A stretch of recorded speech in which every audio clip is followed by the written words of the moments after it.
नमस्कार, स्वागत है आपका नेशनल खबर पर। इस वक्त क्या तब्दीलियां आई हैं वर्क के ऊपर, जो भी नियम बदले गए हैं, लेबर लॉज में जो तब्दीलियां लाई गई हैं, उससे क्या फ़र्क पड़ेगा आपकी ज़िंदगी पर, इस पर एक मुख्तसर सी नज़र डालते हैं। अब जहां तक सवाल उठता है इस बात का कि आप 4 रोज़ काम करेंगे, 12 घंटे काम करेंगे हर रोज़, लेकिन हर 5 घंटे के बाद आपको एक आधे घंटे का ब्रेक भी मिलेगा। ये नियम जो हैं लागू होंगे 1 अप्रैल से।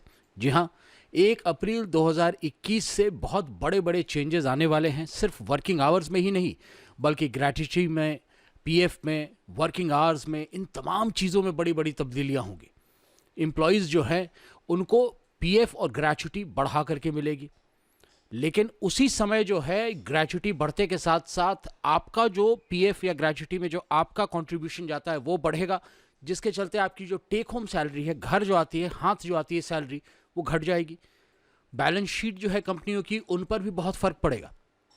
और इसका कारण है कि 3 ऐसे वेज कोड आए हैं इस समय, जिनको कि मेरे ख्याल से बहुत बारीकी से समझना बहुत ज़रूरी है। जहाँ तक सवाल उठता है इन नियमों का, इन नियमों को लागू, जैसा मैंने आपको बताया कि 1 अप्रैल से किया जाएगा। जो ये नियम है, इनके हिसाब से जो अलावेंस होगा वो मैक्सिमम हो सकता है टोटल सैलरी का 50%, यानी कि बेसिक सैलरी जो है वो 50% होनी चाहिए। बेसिक सैलरी और डियरनेस अलावेंस जो होता है, डीए, उसको मिला करके 50% आपकी सैलरी का वो हिस्सा होना चाहिए। इसके अलावा जो है बाकी 50% के अंदर आपको जितने बेनिफिट्स मिलते हैं वो मिले। इसके अलावा एक और बहुत बड़ा फ़र्क है, 73 साल में जो है ऐसा कोई बड़ा कदम नहीं उठाया गया था लेबर लॉ को लेकर के, और इसके बारे में सरकार का तो यही कहना है कि ये बहुत ज़्यादा फ़ायदेमंद साबित होंगे लोगों के लिए। और न सिर्फ कि ये वर्कर्स के लिए फ़ायदेमंद हैं, बल्कि ये कहा जा रहा है कि ये जो नौकरी देने वाले एम्प्लॉयर्स जो हैं हमारे, उनके लिए भी बड़ा इम्पॉर्टेंट है। इसलिए एक अगर छोटी सी बात समझी जाए, सैलरी घटेगी और आपके बुढ़ापे में जो आपको पैसा मिलता था पीएफ या ग्रेच्युटी के रूप में, वो बढ़ जाएगा।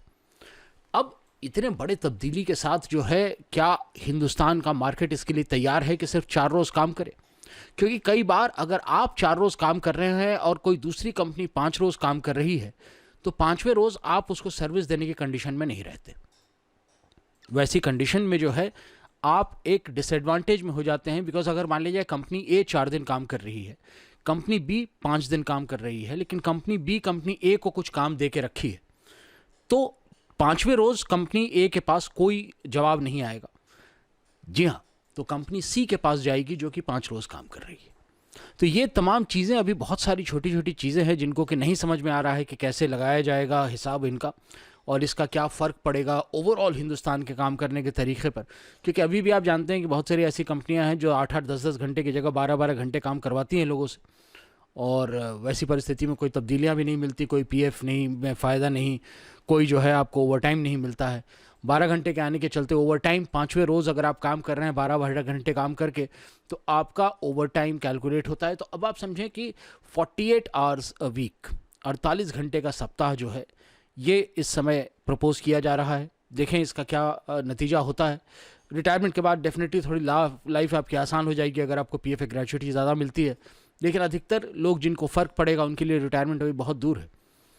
आपकी क्या प्रतिक्रिया है इन वेज कोड्स को लेकर के, लिख के बताएं हमें कमेंट सेक्शन में। और हाँ, अगर आपने चैनल अभी तक सब्सक्राइब नहीं किया है तो एक विनती है, चैनल ज़रूर सब्सक्राइब कर लीजिएगा। धन्यवाद।